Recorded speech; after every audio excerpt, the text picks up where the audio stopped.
যাক, যেটা বলেই বুঝাইতেছিলাম শেষ জায়গায় চলে আসছি। মেরে দোস্ত, গুছায়া নিয়ে যেতে হবে, প্রস্তুতি নিয়ে যেতে হবে।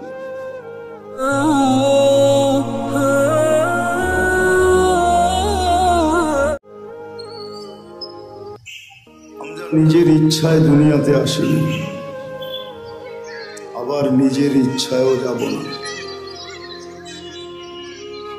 ইসলামে নিজের ইচ্ছায় যাওয়া এটা মহাপাপ, যেটাকে আত্মহত্যা বলে। আর মানুষ নিজের ইচ্ছায় দুনিয়াতে আসে নাই, এটা চির সত্য কথা। যদি নিজের ইচ্ছায় আসতো, দুনিয়ায় কোনো অনেক মা বাবা এমন আছে যাদের কোল খালি, কোনোদিন কোল খালি হতো না। আবার অনেক এমনও আছে শুধু ছেলেই সারাটা জীবন মেয়ের দিকে তাকায় তাকায় জীবন পার হয়ে গেছে, আল্লাহ একটা মেয়ে দেন নাই, তাইলে এটাও হতো না। আরো আবার কারো কাছে শুধু মেয়ে, সারা জীবনটা ছেলের দিকে তাকাইতে তাকাইতে জীবন কেটে গেছে, একটা ছেলে হয় না, তাইলে এটাও হতো না। বুঝা গেল আমরা নিজের ইচ্ছায় আসি নাই, আবার নিজের ইচ্ছায় যাব না।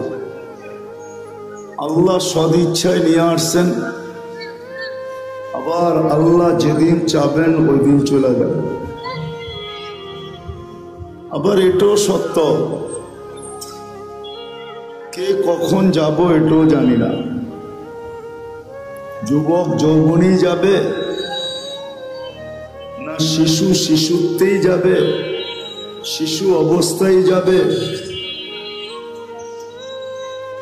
না বুড়া বুড়ার থেকে আরো খুনখুনে বুড়া হয়ে যাবে, এটাও কেউ জানি না। লা তাদরি নাফসুন বিআইয়ি ওয়াক্তিন তামুত, কে কখন মরবে এটাও জানে না। আল্লাহ সতর্ক করছেন, এটা বটে, আমাদেরকে সতর্ক করছেন, ইবনে আদম, ও মানুষ, লা তাফরাহ বিদুনিয়াইকা, দুনিয়ার উন্নতি চাকচিক্য, দুনিয়ার উন্নতি, দুনিয়ার চাকচিক্য, দুনিয়ার আধিপত্য, দুনিয়ার ক্ষমতা, দুনিয়ার সয় সম্পত্তি, দুনিয়ার টাকা পয়সা, দুনিয়ার বিবি বাল বাচ্চা তোমাকে যেন মাতাল না করে। ফাইন্নাকা গায়রা মুখাল্লাদ, তুমি কিন্তু চিরঞ্জীব না, এটা মনে রেখো। বুঝলে অনেক কিছু, আর না বুঝলে কিছুই না, ভাবলে অনেক বড়। আল্লাহ প্রত্যেককে সতর্ক করছেন, তুমি কিন্তু চিরঞ্জীব না, এটা মাথায় রেখো। যার কাছ থেকে আসছো তার কাছে ফেরত যেতে হবে, যার কাছ থেকে আসছি তার কাছ থেকে আসছি, আবার আল্লাহর কাছেই কিন্তু ফেরত যেতে হবে। থাকার সুযোগ এখানে কারো ছিল না, কারো নাই। যদি থাকার সুযোগ এখানে হতো তাহলে কবির কথা সত্য হতো, আরবি কবির কথা সত্য হতো, লাউ কানাতিদ দুনিয়া মুখাল্লাদা, দুনিয়া যদি চিরদিন কারো জন্য হতো, মা মাতা মুহাম্মাদা, তাহলে মুহাম্মদুর রাসূলুল্লাহ সাল্লাল্লাহু আলাইহি ওয়াসাল্লাম দুনিয়ার থেকে কোনোদিন যাইতেন না। কেননা সমগ্র সৃষ্টিটা ওনার সুবাদে তৈরি, সব ওনার সুবাদে তৈরি, আমরাও ওনার সুবাদে, আকাশ জমিন সবকিছু ওনার সুবাদে তৈরি। তাইলে উনি চিরদিন দুনিয়াতে থাকতেন, উনি যখন থাকেন না তো আমাদেরও থাকার কোনো সুযোগ। কবির কথাই সত্য, আজল নে না ছোরা কেসরা না দারা, उसी से सिकंदर सा फाते भी दे हारा, हर एक लेके क्या क्या हसस सुधारा, परा रह गया यही ठाट सारा। তাইলে ইতিহাসের কথাই সত্য হতো, এই সারা দুনিয়ার রাজত্ব 4 ব্যক্তির হাতের মুঠায় ছিল। 4 ব্যক্তির, 4 জন ইতিহাসের পাতায় পাওয়া যায় যাদের হাতের মুঠায় এই সারাটা দুনিয়ার রাজত্বটা ছিল। কাউকে যদি নাও চিনেন তো একজনকে অবশ্যই চিনবেন, উনি সুলাইমান আলাইহিস সালাম।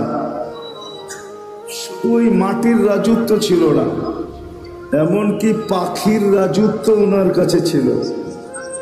কোরআন বলে আল্লামাহু মানতিকাত তাইর, উনি পাখির ভাষা পর্যন্ত বুঝতেন। আচ্ছা, পাখি তো একটা পাখি, উনি পিপিলিকার ভাষা পর্যন্ত বুঝতেন, নাইলে সূরা নামল কেন আসলো?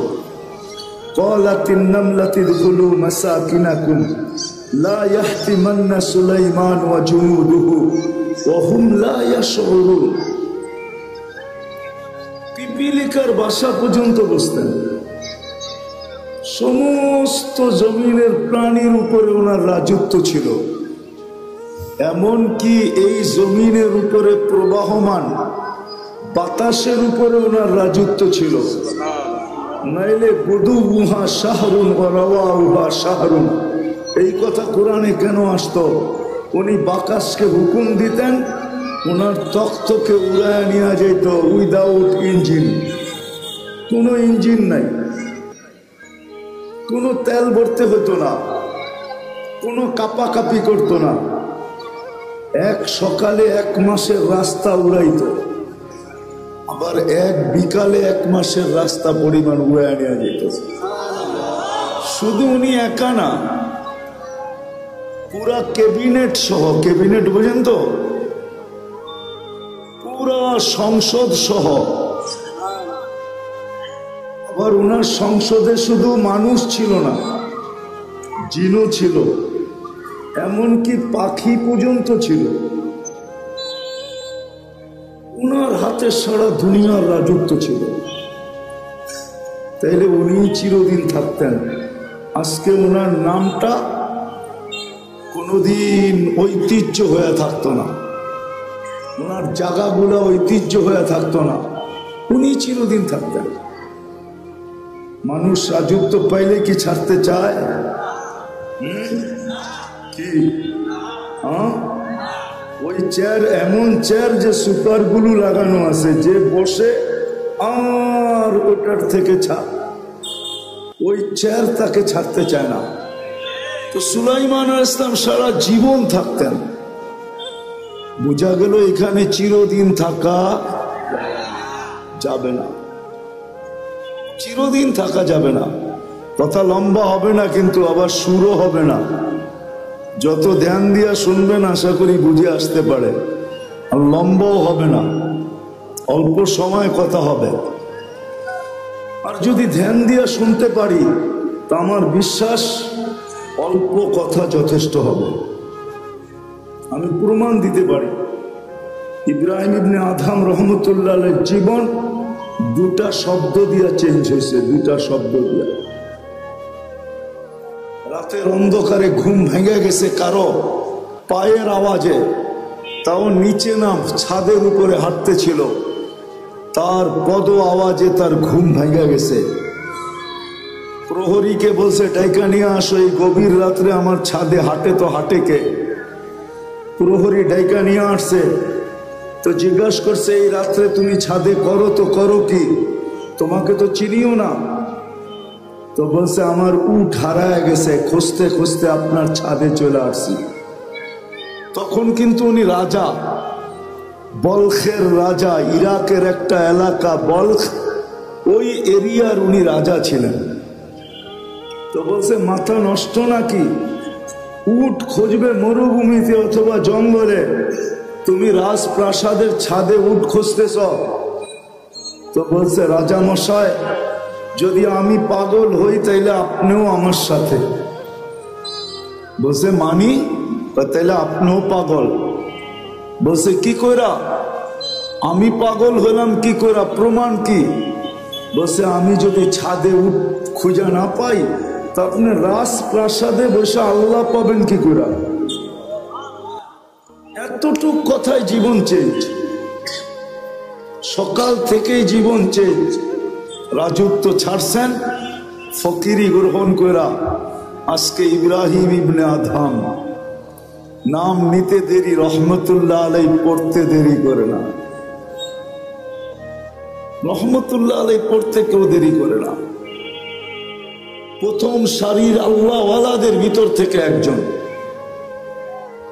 আরেকটা হাদিস থেকে শুনায়া দিই, হাদিস কিতাব থেকে। বনি ইসরাইলের একজন বদমাশ ছিল, নাম ছিল কিফিল। বনি ইসরাইলের বদমাশ প্রতি রাত্রে খরচ করতেন ব্যভিচারের পিছনে, ব্যভিচারের পিছনে। বর্তমান টাকায় 50 থেকে 60 লক্ষ টাকা বর্তমান টাকায়। একদিন নিয়ে আসছেন এক মহিলাকে, কামরায় ঢুকায় দিয়া বলতেছেন আমি প্রস্তুতি নিয়ে আসতেছি। যখন প্রস্তুতি নিয়ে আসছেন তো দেখতেছেন এক কোনায় বসে কাঁদতেছে। তো জিজ্ঞাসা করতেছে কাঁদিস কেন? তোকে তো জোর করে নিয়ে আসি নাই, টাকা দিয়া নিয়ে আসছি। তো বলছে শোন কিফিল, আমি বাজারি মেয়ে না, বিপদের কারণে তোর হাতে ধরা দিতে বাধ্য হয়েছি, কিন্তু আমি কাঁদতেছি কেন জানিস? যে কালকে এই চেহারাটা আল্লাহকে কি করে দেখাবো, কালকে এই চেহারাটা আল্লাহকে কি করে দেখাবো। এতটুক কথা। কিফিলের দিল ফেরা গেছে। পয়সাটা হাতে উঠায় দিয়া বলছে বোন তোর গায়ে হাত দিব না, কিন্তু একটা অনুরোধ করব, আমি তওবা করতেছি, তুই চোখের পানি দিয়ে আল্লাহকে একটু বইলা দেবে। ওই রাত্রেই কিফিলের মৃত্যু হয়েছে। ঘরের দরজায় সোনালী অক্ষরে লেখা উঠছে কাদ গফারাল্লাহু লিকিফলিন, আল্লাহ কিফিলকে মাফ করে দিয়েছে। জীবন পরিবর্তন হইতে অনেক কথার প্রয়োজন হয় না, 2-4টা কথাই যথেষ্ট। মালিক ইবনে দিনার রহমতুল্লাহ আলাইহির জীবন চেঞ্জ হয়েছে শুধু স্বপ্নের একটা কথা দিয়া। একমাত্র মেয়ে ছিল, একমাত্র মেয়ে তার ছোট বয়সেই মারা গেছে। স্বপ্নে মেয়ের সাথে দেখা হয়েছে, কাহিনী বড় লম্বা, আমি শর্ট করতেছি, আসল যেটা সেটা বলতেছি। তো ছেলে মেয়ে বাপের হাত ধরে বলছিল আব্বা এখনো কি মুসলমানের ফিরে আসার সময় হয় নাই? এতটুকু কথা তার জীবন চেঞ্জ। জন্য কথা লম্বা হবে না, ধ্যান যত হবে আমার বিশ্বাস তত কথা তত বেশি দিলে কাটবে। নড়াচড়া যত কম হবে তত বেশি কথা দিলে কাটবে। তো যেটা বলতেছিলাম, অস্তিত্ব সব ইচ্ছায় না, আর যাওয়াটাও সব ইচ্ছায় না। আবার এইখানে চিরদিন থাকাও না, কেউ চিরদিন থাকবে না। দুনিয়া এটার প্রমাণ দিতেছে। ডেলি 4 থেকে 5 লক্ষ মানুষ ডেলি উঠা যেতেছে। আবার আপনি বলবেন তেমন আসতেছে, জন্ম নিতেছে, মানি, কিন্তু একদিন উঠানোটা উপরে হবে, আশাটা কমে আসবে। উঠতে উঠতে একদিন দুনিয়া শূন্য হবে, এটাই সত্য। দুনিয়া শূন্য হবে, নাইলে হাদিসে এই কথা আসতো না। কোন এক পর্বে আল্লাহ মালাকুল মউতকে জিজ্ঞাসা করবে মাম বাকিয়া আলা যাহরিল আরদ, জমিনে কে বাকি? মালাকুল মউত বলবে লা আলাল আরদি আহাদ, জমিনে কেউ বাকি নেই। সব টোকায় টোকায় নিয়ে আসছি, কুড়ায় কুড়ায় নিয়ে আসছি, খুঁজা খুঁজা নিয়ে আসছি। আল্লাহ জিজ্ঞাসা করবে আইনাল্লাযীনা কানু ইয়াঈশুনা ফি বুরুজিন মুশাইয়্যিদা, ওরা কোথায়? যারা বড় বড় উঁচা উঁচা দেওয়ালের ভিতরে বাস করত, চতুর্দিকে পাহারা আর পাহারা, টেকনোলজি আর টেকনোলজি, মেশিন আর মেশিন। যারা মৃত্যুকে স্বপ্নেও ভাবত না, ওরা কোথায়? আল্লাহ জানেন। মালাকুল মউত বলবে ওদেরকেও নিয়ে আসছে, কেউ বাকি নেই। হ্যাঁ, বাকি আছে আহলুস সামাওয়াত, আকাশওয়ালারা বাকি। আনতাল হাইয়ুল্লাযী লা তামুত, আর আপনি চিরঞ্জীব। আল্লাহ বলবে লাগা আকাশে ঝাড়ু, 7 আকাশে ঝাড়ু দিবে। তারপরে জিজ্ঞাসা করবে এইবার तो बोलबे ला अला अर्दी वला अला समावात, जमीनों को बाकी नहीं, आकाशों को बाकी नहीं, इल्लल्लज़ीना याईशूना तहता अर्शी, अपने आरशेर नीचे যারা বিরাজমান এরা বাকি আছে। আর আপনি চিরঞ্জীব, আনতাল হাইয়ুল্লাযী লা তামুত, আল্লাহ বলে লাগাও আমার আরশের নিচে ঝাড়ু, ওইখানেও ঝাড়ু লাগাবে। জিজ্ঞাসা করবে এইবার, তো বলবে লা আলাল আরদি ওয়ালা আলাস সামাওয়াতি ওয়ালা তাহতা আরশি, জমিনেও না, আকাশেও না, আপনার আরশের নিচেও না, ইল্লা ইসনা আশার ওয়া আনতাল হাইয়ুল্লাযী লা তামুত, শুধু 12 জন বাকি, 12 জন। আল্লাহ বলবে নাম বলো, তো বলবে আরবাতু, জিবরিল, মিকাইল, ইসরাফিল, মালাকুল মউত, নাহনু আরবা, আমরা 4 জন, ওয়া সামানিয়াতু মিন হামিলাতি আরশি, আপনার আরশ বহনকারী 8 জন, টোটাল 12 জন বাকি। আল্লাহ বলবে জিবরিল, মিকাইল, ইসরাফিলের মৃত্যু হোক, 3 জন মারা যাবে। এবার জিজ্ঞাসা করবে আল্লাহ এইবার, তো বলবে 9 জন, 8 জন আপনার আরশ বহনকারী আর আমি আর আপনি চিরঞ্জীব। আল্লাহ বলবে ফালিয়ামুত হামিলাতা আরশি, আমার আরশ বহনকারীদেরও মৃত্যু হোক। তারপরে আল্লাহর আগে জিজ্ঞাসা করবে এইবার বলকে, তো বলবে আনা ওয়া আনতাল হাইয়ুল্লাযী লা তামুত, আমি এবং আপনি চিরঞ্জীব। আল্লাহ বলবে ফাতামুত আনতা, এবার তোমার পালা, লিআন্নী কাতাবতুল মাউতা আলা মান তাহতা আরশি, এটাই আমার সিদ্ধান্ত, এটাই সাইনবোর্ডে লেখা আছে, আমার আরশের নিচে যে আছে তাকে মৃত্যুর স্বাদ পান করতে হবে। আল্লাযী হাইলা ইয়ামুত, যে চিরঞ্জীব, ফাহুয়া ফাওকা আরশি, সে আমার আরশের উপরে বিরাজমান।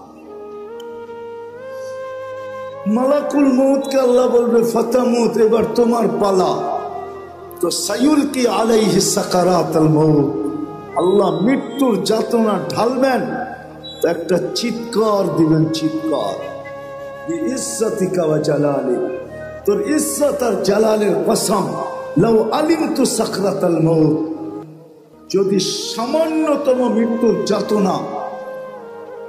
মৃত্যুর যাতনা আমার জানা থাকতো, তো মা কাবাস্তু আরওয়াহাল মুমিনিন, কোন মোমেন মুসলমানকে আমি এত কষ্ট দিয়ে নিয়ে আসতাম না। সত্য এটাই, থাকার সুযোগ কারণে চলে আসছি আসল জায়গায়, নিজেকে গড়া নিয়ে যেতে হবে। দুনিয়ার পরিচয় পরিচিতি চলবে, এটা দুনিয়ার ভিতরে, যালিকা মাতাউল হায়াতিদ দুনিয়া, এটা দুনিয়ার পরিচয় পরিচিতি, এটা দুনিয়ার পরিচয় পরিচিতি। জাআলনাকুম শুউবান ওয়া কাবাইলা লিতাআরাফু, বিভিন্ন বংশে বিভক্ত, বিভিন্ন পেশায় বিভক্ত, এটা দুনিয়ার পরিচয় পরিচিতি। এই জন্য তো আমি বলি, ইচ্ছা করলে আমি দুনিয়ায় সেলিব্রিটি হতে পারি, তাতে কিছু আসে যায় না। দুনিয়ায় বড় আকর্ষণের পাত্র হতে পারে, তাতে কিছু আসে যায় না। দুনিয়ার আকর্ষণের পাত্র সাময়িক।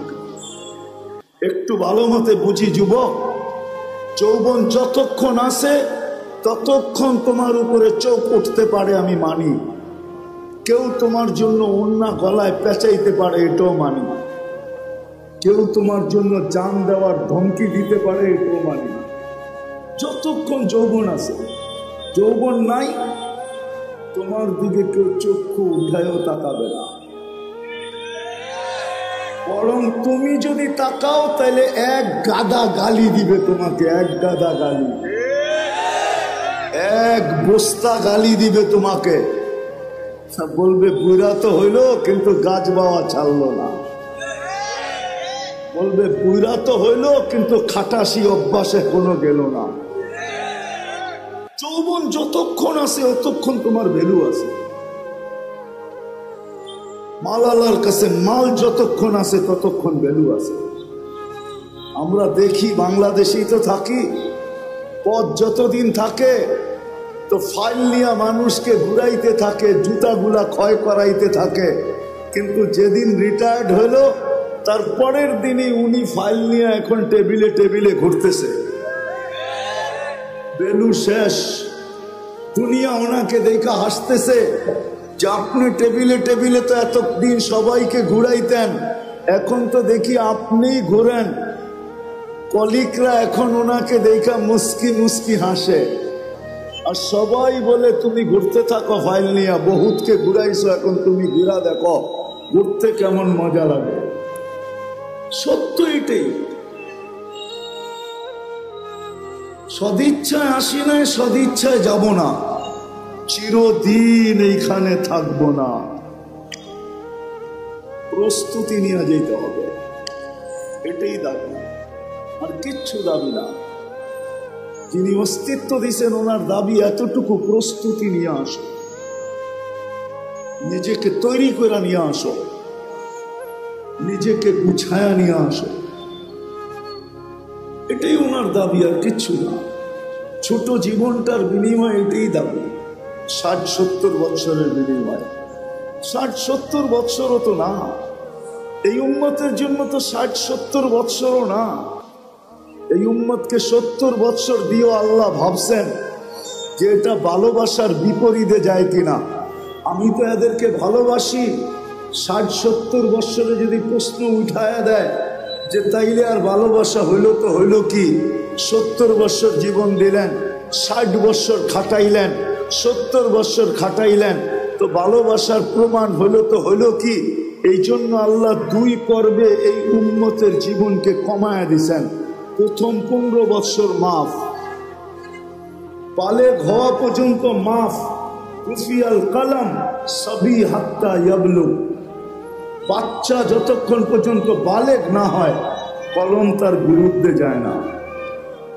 15 বৎসর মাফ এই উম্মতের জন্য। রইল আর কতটুকু? এটুকু মনে হয় বেশি খাটা মনে হইতেছে, তা আবার আল্লাহ আবার কমায়া দিছেন। 24 ঘন্টায় যতক্ষণ আমরা ঘুমে থাকি কলম উঠানো থাকে, আমাদের বিরুদ্ধে যায় না, এটাও মাপ। এই ছোট জীবনটা দিছেন ঘুরে যাওয়ার জন্য। এই জন্যই তো যে লেখছে বড় সুন্দর লেখছে, তারপরেও যদি গড়তে না পারলো তাহলে ওর চেয়ে বড় হতভাগা কেউ নাই, ওর চেয়ে বড় কপাল পোড়া কেউ নাই, ওর চেয়ে বড় হতভাগা কেউ নাই, ওর চেয়ে বড় কপাল পোড়া কেউ নাই। কোরআনও এটাই বলে, কুতিলাল ইনসানু মা আকফারা। মানুষ, তোকে অকৃতজ্ঞতা ডুবায়া দিল, তুই অকৃতজ্ঞ হলি তো হলি কি করা? তোর থেকে বেশি তো চাই নাই আমি। 60 বৎসর দিলেও তো 2 পর্বে লম্বা একটা সময় কনসিডার করছি, মাফ করে দিছি। সময়টা তোর বিরুদ্ধে যাবে না, ছোট্ট একটু সময় তোর কাছে থেকে যাবে, এটাও কাজে লাগাইলি না। হায় মানুষ, তোর চেয়ে বড় অকৃতজ্ঞ তো কেউ নাই। কুরআন বলে কুতিলাল ইনসানু মা আকফারা। ও মানুষ, তোর চেয়ে বড় অকৃতজ্ঞ তো কেউ নাই, তো কেউ নাই। কুরআন আবারও চিৎকার দেয়, মা গর্রাকা বিরাব্বিকাল কারীম। যে আল্লাহ দয়ার ভান্ডারের দরজা পুরাটা খুলে দিল, এই উম্মতের উপরে ভান্ডারটা পুরা ঢাইলা দিল, ওই আল্লাহর থেকে তুই দূরে সরলি তো সরলি কি করে? বিমুখ হলি তো হলি কি করে? এই জন্যই তো এক হাদিসে পাওয়া যায়, যুবক যৌবনে থাইকা, পুরুষ পুরুষত্বে থাইকা, নারী নারীত্বে থাইকা, পদালা পদে থাইকা, আধিপত্যওয়ালা আধিপত্যে থাইকা, সম্পত্তিওয়ালা সম্পত্তি পাওয়ার পরে, মেইলওয়ালা মেইল পাওয়ার পরে, ফ্যাক্টরিওয়ালা ফ্যাক্টরি পাওয়ার পরে, হাটওয়ালা হাট পাওয়ার পরে, বাজারওয়ালা বাজার পাওয়ার পরে, রোডওয়ালা রোড পাওয়ার পরে, ঘাটওয়ালা ঘাট পাওয়ার পরে, প্রত্যেক ব্যক্তি পাওয়ার পরে যখন আল্লাহর থেকে ভুলা যায়, আল্লাহর থেকে দূরে সরে, তো আল্লাহ জিজ্ঞাসা করে কাছের থেকে আয়সা, হাল ওয়াজাদতা আজওয়াদা মিন্নি? আমার চেয়ে বড় দাতার সন্ধান কি তোর কাছে আছে? বলেন, আছে নাকি? কর্ম ছাড়া বেতন কে দিবে? আছে কেউ দেওয়ার? কোন কোম্পানির মালিক আছে যে কর্ম লাগবে না, মাসের শেষে বেতন নিয়ে যাইস? দুনিয়ার রীতিনীতি তো উল্টা, যতটুক খাটায় অতটুকু তো দেয় না, ঠিক না? যত কম দিয়া পারে, ঠিক না? খাটাবে 12 ঘন্টা, বেতন দিবে 6 ঘন্টার, ঠিক না? খাটাবে 18 ঘন্টা, বেতন দিবে 8 ঘন্টার, ঠিক না? এটাই তো দুনিয়ার রীতি। আল্লাহ তো সব ফিরিয়ে দিতেছে। অক্সিজেন কে দেয়? হায় হায়, 1 টাকা লিটারও যদি অক্সিজেনের দাম আল্লাহ রাখতেন, তাইলে বর্তমানে দুনিয়াতে 800 কোটি মানুষ। পূরণ দেন 550 দিয়া, দেখেন কত লিটার হয়। 1 টাকা যদি পার লিটার হতো, তাহলে আমাদেরকে ডেলি 550 লিটার অক্সিজেনের জন্য 550 টাকা দিতে হতো। যদি পার শ্বাসে 1 পয়সা হইতো, 1 পয়সা, এটা দিয়া ভাবেন, এটা দিয়া। যুবক পায়ে হাত রেখা বলি, এটা দিয়া ভাবো, হইতে পারে বিবেকের পর্দা খুলতে পারে। আর যদি না খুললো, তাহলে দুনিয়ার জীবনটা কেটে যাবে। কোন প্রতিরোধ করার কোনো মেশিন আসে নাই যে দুনিয়ার জীবনের গতির উপরে প্রতিরোধ তৈরি করবে, বাধাগ্রস্ত করবে। কোনো মেশিন আসে নাই। এই গতিকে রোধ করবে, আমাদের জীবনের যাত্রার গতিকে রোধ করবে। আপনি বসে আছেন, যাত্রা কিন্তু চলমান। আপনি ঘুমায় আছেন, যাত্রা কিন্তু চলমান। আপনি বেহুশ আছেন, তারপরও যাত্রা চলমান। আখিরাতের যাত্রা কিন্তু থাইমা নাই। দুনিয়ায় কোনো মেশিন আসে নাই যে প্রতিরোধ করবে, কোনো পাওয়ার ব্যাংক আসে নাই ভৈরা রেখা দিবে।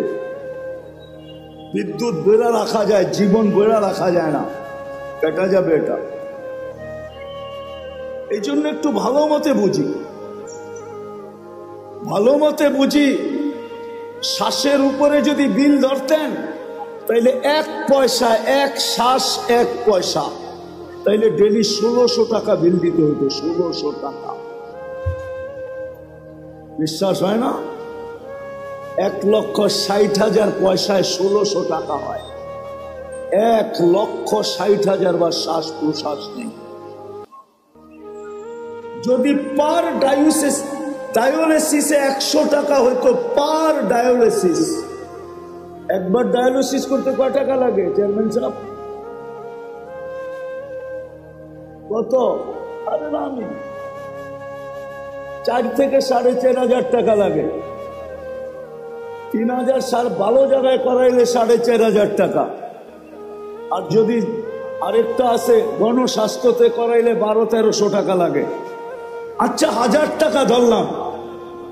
আল্লাহ যদি পার ডায়ালিসিসে 100 টাকা নিতেন, 100, তো ডেলি 3600 টাকা ডায়ালিসিসে দিতে হতো। আল্লাহ কুদরত দ্বারা আমাদেরকে সুস্থ রাখার জন্য ডেলি 36 বার ডায়ালিসিস করে, 36 বার। একটা প্রযুক্তি বলতেছি, একটা প্রযুক্তি। এই ময়দান যথেষ্ট হতো না যদি একটা প্রযুক্তি লাগানো হতো। একটা প্রযুক্তি যেটা আমাদের শরীরের ভিতরে চলমান। আমাদের শরীরের ভিতরে ডেঙ্গু জ্বর এত বিপজ্জনক কেন? এটা তো জ্বরই, জ্বর তো চিরাচরিত ছিল, এটা এত বিপজ্জনক কেন? কি কারণে জানেন? আরে বলতে পারবেন? কেননা আমাদের একটা রক্তের ব্লাড সেল আছে, এটা হলো হোয়াইট ব্লাড সেল। ডেঙ্গু জ্বর হইতে দেরি, হোয়াইট ব্লাড সেল দ্রুত গতিতে নিচে নামতে দেরি করে না। যদি 10,000 15,000-এ চলে আসে, এটার কমসে কম 1.5 লাখ থাকতে হবে, উপরে 4.5 লাখ। 1.5 লাখের নিচে আসলেই ডাক্তার সারাদিন দেখতে থাকবে যে কত কমতেছে। যদি 10-15-তে চলে আসলো, তো ডাক্তার বলবে এইবার রক্ত দেন। যদি রক্ত দিয়ে উপরে না উঠলো, তো ডাক্তারও হাত ধুয়া বসা যাবে যে মনে হয় আর বাঁচানো যাবে না। এরকম 2টা ব্লাড সেল আছে আমাদের শরীরে, একটা হলো হোয়াইট, একটা হলো রেড। একটাকে বলে লাল, একটাকে বলে সাদা। এই 2টাকে কন্ট্রোল করার জন্য যদি প্রযুক্তি ব্যবহার হতো, তাহলে এই ময়দান ভরা মেশিন লাগতো। আল্লাহ ওটা কুদরত দিয়া ঠিক রাখেন। হায় হায় হায়, আপনি তো জানেন না এটার ভিতরে কি খেলা খেলতেছেন। আমি ডাক্তারি পড়াইতে আসি না, খুললে খুলতে পারি, সারা রাত্র চলে যাবে। শুধু শুধু তো আল্লাহ বলেন না ওয়াফি আনফুসিকুম আফালা তুবসিরুন। তুই শিক্ষিত তো হইলি বটে, কিন্তু তোর ভিতরে আমি কি কুদরত ফিট করছি ওটা নিয়ে বাবার তোর কোনোদিন সুযোগ হয় না।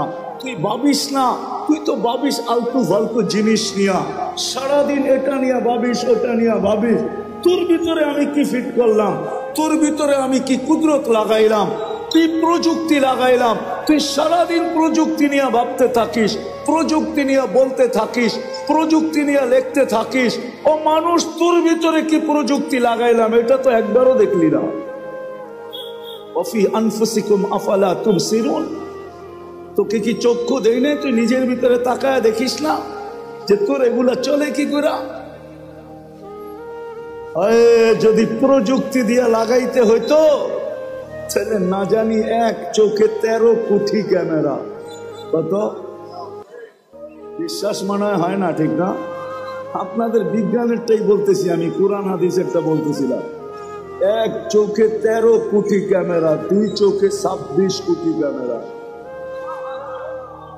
13 কোটি ক্যামেরার তার আল্লাহ নিয়ে গেছেন 1.6 সেন্টিমিটার জায়গা দিয়া, পিছনে নিয়ে গেছেন। পিছনে 2টা তারকে একসাথে লাগতে দেন নাই। যদি 2টা একসাথে লাগতো তাহলে ফায়ার হতো, ফায়ার। আমরা সব উল্টা দেখতাম। 13 কোটি করে 26 কোটি ক্যামেরা। 13 কোটি সরিষা জমা করেন না একটা পাত্রে, দেখেন না পাত্রটা কত বড় হয়। তাইলে এক একটা চোখ জানে এক একটা বড় বড় জাহাজের লাইটের সমান হইতো, ঠিক না? হ্যাঁ, 2টা এরকম হইতো, রাস্তা দিয়ে হাঁটতেন, ঠিক না? একজন আরেকজনটা দেখাচ্ছি তো পড়া যেতেন, ঠিক না? এত বড় বড় লাগতো, এত বড় বড়, এতটুক জায়গার ভিতরে ফিট করছে। যাক, যেটা বলেই বুঝাইতেছিলাম শেষ জায়গায় চলে আসছি। মেরে দোস্ত, গুছায়া নিয়ে যেতে হবে, প্রস্তুতি নিয়ে যেতে হবে, প্রস্তুতি নিয়ে যেতে হবে, নিজেকে গড়া নিয়ে যেতে হবে। সদিচ্ছায় আসি নাই, সদিচ্ছায় যাব না, চিরদিন এখানে থাকবো না, এটাই সত্য। নিজেকে গড়া নিয়ে যেতে হবে, গুছায়া নিয়ে যেতে হবে, প্রস্তুতি নিয়ে যেতে হবে। এই ছোট সময়টার ভিতরে ওইখানে সময় পাওয়া যাবে, কিন্তু মূল্য পাওয়া যাবে না। ওইখানে সময় পাওয়া যাবে। আজকে তো সারা দিনে একবার আল্লাহ বলার সুযোগ হয় না। এই মজমায় আছে এরকম যুবক যে সারা দিনে একবার মনের থেকে আল্লাহকে ডাকে না, আল্লাহ বলে না একবার। এই মজমায় আছে সারা দিনে 200 বার আল্লাহ আল্লাহ বলে না, সকালে একবার 100, বিকালে 100। আছে এই মজমায়, বেশিরভাগই এই মজমায়। এই মজমায় আছে এরকম লোক সারা বৎসরে একবার কোরআনটাকে নিয়ে পড়তে তো জানে না, কোরআনটাকে নিয়ে একবার একটা চুমা দেয় না, এরকম করে একটা চুমা দেয় না একবার বৎসরে। রাগ হয়ে গেলেন? হ্যাঁ, অথচ ভালোবাসা যদি চুমা দিতেন তাহলে ওয়াদা তো ছিল, আমিও তোকে ভালোবাসা চুমা দিব, আমিও তোকে ভালোবাসবো। তুই আমার কালামকে চুমা দিলি, আমি তোকে ভালোবাসি, বাসবো না তো বাসবো না কেন? না বাইসা যাবো তো যাবো কোথায়? আমিও তোকে ভালোবাসবো। ছোট জীবনটাকে গড়া যেতে হবে। চিরদিন নিজের ইচ্ছায় আসি নাই, নিজের ইচ্ছায় যাব না, চিরদিন এখানে থাকবো না। এটাই আল্লাহর দাবি। কোরআন এটাই বলে, আত্রিউল্লাহ, কোরআন এটাই বলে আল্লাহকে মানো, জীবনটা গড়ে আসো। কোরআনের দাবি এটাই। জীবন গড়া, প্রস্তুতি নেওয়া, চলে যেতে হবে। কিন্তু আরেকটা কথাও বলে দেই, সন্দেহ মানুষ থাকতে পারে যে মনে হয় দুনিয়ার কিছু ওইখানে, দুনিয়ার টাকা পয়সা চলুক আর না চলুক সম্পর্ক মনে হয় চলবে। ওরকম লোকের সাথে সম্পর্ক হলে চলবে, কিন্তু বাকি অন্য কোনো সম্পর্ক চলবে না। ওরকম লোকের সাথে যদি সম্পর্ক হয়, নিয়ে যাইতেছি আমি, নাইলে চলবে, নাইলে চলবে না। যদি বংশ চলতো তাহলে আবু তালেবের জন্যই চলতো, যদি সম্পর্ক চলতো তাহলে আবু তালেবের জন্যই চলতো। কিন্তু এটা চলবে, প্রস্তুতির সাথে চলবে, প্রস্তুতিহীন চলবে না। আপনি যত উঁচা গড়েই জন্ম নেন না কেন, যত উঁচা গড়েই জন্ম নেন না কেন, আবু তালেবের চেয়ে বেশি মুহাম্মদুর রাসূলুল্লাহর রক্ত, আবু তালেবের শিরার রক্ত, একই রক্ত দুই শিরায়। অথচ মুহাম্মদুর রাসূলুল্লাহ সাল্লাল্লাহু আলাইহি ওয়াসাল্লামের দূষিত রক্ত পান করতে দেরি, আল্লাহর রসুলের মুখ থেকে ঘোষণা আসতে দেরি হয় নাই, তোর শরীর জাহান্নামের উপরে হারাম। অথচ আবু তালেবের শরীরে আর মুহাম্মদুর রাসূলুল্লাহর শরীরে একই রক্ত দৌড়াইতেছে, কোনো কাজে দেয় না। আমাদেরও প্রস্তুতির সাথে সম্পর্ক কাজে দিবে, এটা আমি মানি, এটা আমি অস্বীকার করি না। প্রস্তুতির সাথে সম্পর্ক কাজে দিবে, নাইলে কোরআন কেন বলবে, কোরআন কেন বলবে, কোরআন কেন বলবে যে তোমাদের পরিবার পরিজনকে তোমাদের সাথে মিলায় দেবে, ওয়ালহাকনা বিহিম যুররিয়াতাহুম, প্রস্তুতির সাথে চলবে, ওয়ালহাকনা বিহিম যুররিয়াতাহুম চলবে। এজন্য আল্লাহর দাবি হলো প্রস্তুতি নিয়ে যেতে হবে। রাজি? ইনশাআল্লাহ না মনের থেকে না মুখের থেকে? প্রতিজ্ঞা? বিলকুল। দেখি কে কে প্রস্তুতি নিতে রাজি। আল্লাহ কবুল করুক নামাজ। কিন্তু একটা প্রশ্ন হইতে পারে, আল্লাহ আপনি বলতেছেন আপনাকে মানার দ্বারা প্রস্তুতি নিব, কিন্তু আপনাকে মানবো তো মানবো কি করে? চোখে তো আপনাকে দেখা যায় না, কানে তো আপনার কথা শোনা যায় না, ধ্যান ধারণায় তো আপনাকে আনা যায় না, ধ্যান ধারণায় তো আনা যায় না, বর্ণনা দিয়ে তো শেষ করা যায় না। দুনিয়ায় সামান্য পদস্থ মানুষ হইলেই সিরিয়ালের জন্য মাসের পর মাস অপেক্ষা করতে হয় না? নাই বাংলাদেশে এরকম কোন ডাক্তার আছে? 3 মাস 4 মাস আগে সিরিয়াল নিতে হয়, ঠিক না? সামান্য একজন ডাক্তার, ঠিক না? কি আরে রাগ হয়ে গেলেন বুঝি, ঠিক না? কত মানুষ ওনার হাতে ভালো হয়েছে, আবার কত মানুষ ওনার হাতে আজিমপুরেও গেছে, ঠিক না? না যায় নাই, না যায় নাই। বড় ডাক্তারের হাতে মানুষ মরে বেশি, এটা জানেন?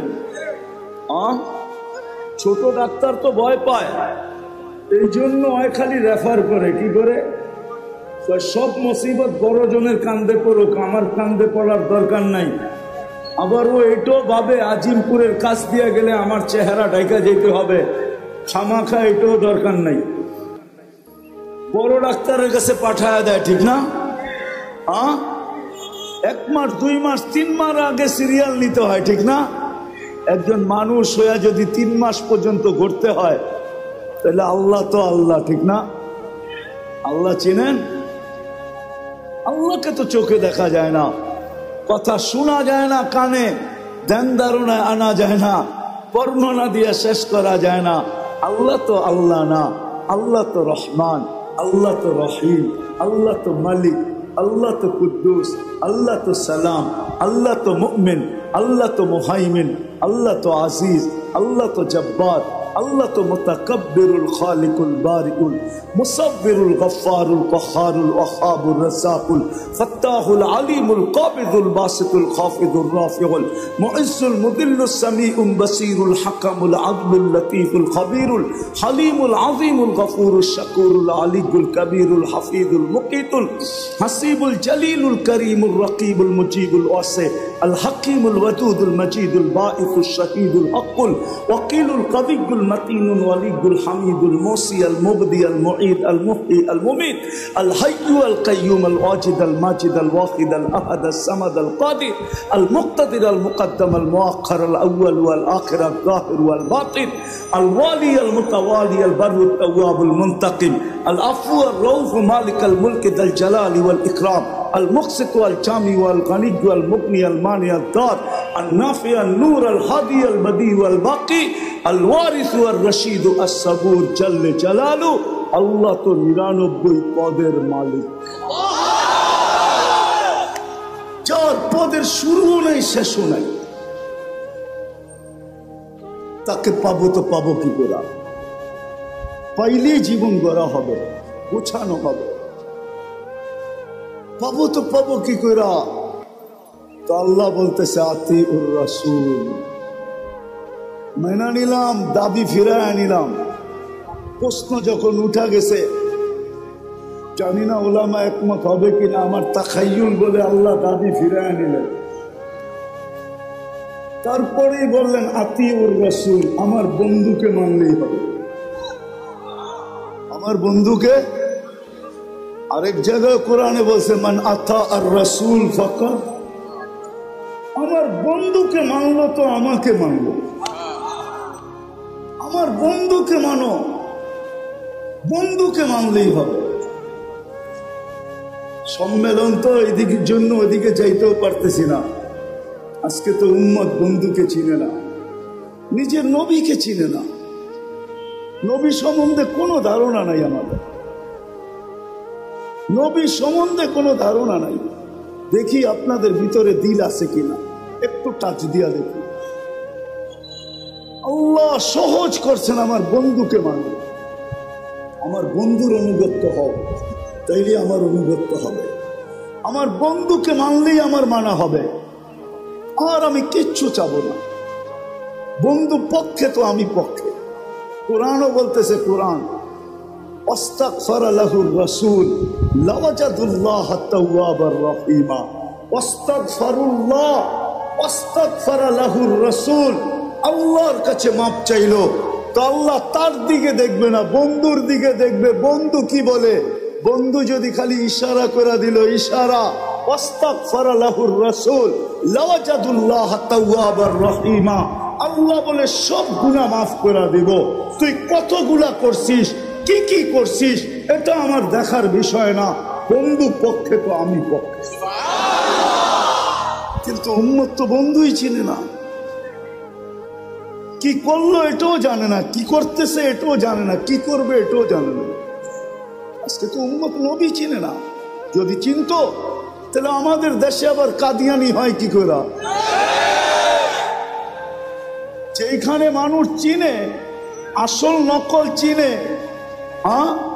যেই ব্যাংকে নকল টাকা চিনার মেশিন থাকে ওই ব্যাংকে কি নকল টাকা জমা দেওয়া যায় নাকি ও তো মেশিনে চেক করে নিবে ঠিক না খালি জমা দিতে গেলেই হবে শুধু চেক করে টাকা ছিঁড়া ছেড়া দিবে না বরং হাত করি লাগায়া জেলখানায় ঢুকায়া দিবে তাই না আমাদের দেশে কি করে হয় কাদিয়ানি বুঝা গেল নবী চিনে না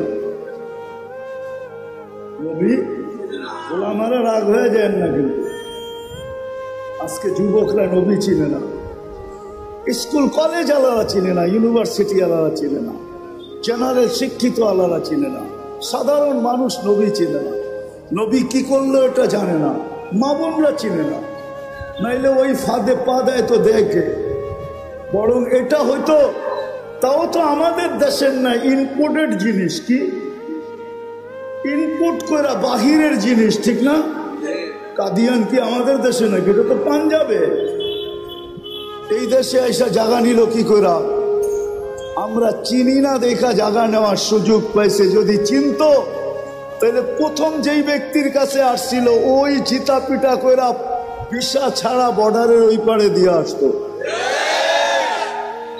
আমাদের উম্মত চিনে না নবীকে,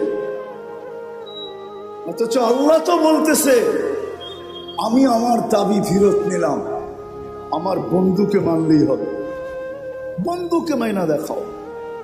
আর আমরা তো আল্লাহর বন্ধুকে চিনি না, কার উম্মত হইলাম এটাও জানি না। আয় উম্মতে মুহাম্মাদি, সমগ্র মানব জাতির মাথায় মুকুট একটা। কয়টা? কয়টা? কয়টা? ওয়ালাকাদ কাররামনা বনি আদম, শ্রেষ্ঠত্বের একটা মুকুট। আমাদের মাথায় মুকুট কয়েকটা? কয়েকটা, একটা না। শুধু উম্মতে মুহাম্মদী হতে পারার কারণে প্রথম মুকুট ওয়ালাকাদ কাররামনা বনি আদম, মানুষ হিসাবে একটা মুকুট। দ্বিতীয় আমাদের মাথায় আরেকটা মুকুট, কুনতুম খায়রা উম্মাহ, তোমাদের চেয়ে উত্তম উম্মত নাই, এটা হলো দ্বিতীয় মুকুট। তৃতীয় আরেকটা মুকুট, ওয়াজতাবাকুম, আমি তোমাদেরকে কুদরতি হাত দিয়া নির্বাচিত করছি, এটা আরেকটা মুকুট। আরেকটা দেখামো, আরেকটাও দেখাই। তোমাদের মাথায় চতুর্থ মুকুট, শুহাদা আলান নাস, শুহাদা ওয়ায়াকুনুর রাসূলু শাহীদান আলাইকুম ওয়া তাকুনু শুহাদা আলান নাস। ও উম্মতে মুহাম্মাদি, কিয়ামতের দিন আমি তোমাদেরকে আমার পক্ষে সাক্ষী হিসাবে আমার পাশে দাঁড় করাবো। এই উম্মত সমস্ত উম্মতের উপরে সাক্ষী হবে। বলেন সাক্ষী আর আসামি এক জায়গায় দাঁড়ায়? তাইলে বুঝা গেল আমরা কিয়ামতের মাঠে ইনশাআল্লাহ দাঁড়াবো না, আমরা তো আল্লাহর পাশে দাঁড়াবো। জালালউদ্দিন সুয়ুতি রহমতুল্লাহ আলাইহি লেখছেন, আমরা আরশের পাশে স্টেজ হবে, স্টেজ, আমরা ওই স্টেজে দাঁড়াবো। অনেক সময় পার হয়ে যাবে যদি আমি মুকুট দেখাইতে থাকি আপনাদের। উম্মত হওয়ার কারণে যে মুকুট বুঝে দেখি আজকে দিলের ভিতরে দিল আছে কিনা, বুকের ভিতরে দিল আছে কিনা, লাগে কিনা, দুই একটা শুনায়া দেখি। ওই রসুলকে মানার জন্য হয় হয় যিনি সারা জীবন চোখের পানি কোনোদিন ঝরা থামান নাই, যার চোখের পানি উম্মতের জন্য থামে নাই। জিবরিল জিজ্ঞাসা করছে, মিকাইল জিজ্ঞাসা করছে, আপনি সবসময় কাঁদেন কেন? মা জালা আরাকা তাবকি, আপনি সবসময় কেন কাঁদেন? বলছে জিবরিল মিকাইল, যেদিন থেকে জান্নাত দেখা আসছি, দুজক দেখা আসছি, উম্মতের জন্য আমার চোখের পানি থামে না, চোখের পানি থামে না। আপনাদেরকে আমি বুঝাইতে পারবো না, এটা বুঝানোর জিনিস না। আচ্ছা চলেন দেখি একটু বুঝতে পারেন কিনা। মুসা আলাইহিস সালাম আল্লাহকে দেখতে চাইছেন, আল্লাহ বলছে পাহাড় যদি স্থির থাকে তাহলে তুমি দেখতে পারবে। এটাই তো কোরআন বলে, ঠিক না? হ্যাঁ, পাহাড় স্থির থাকলে তুমি আমাকে দেখতে পারবে।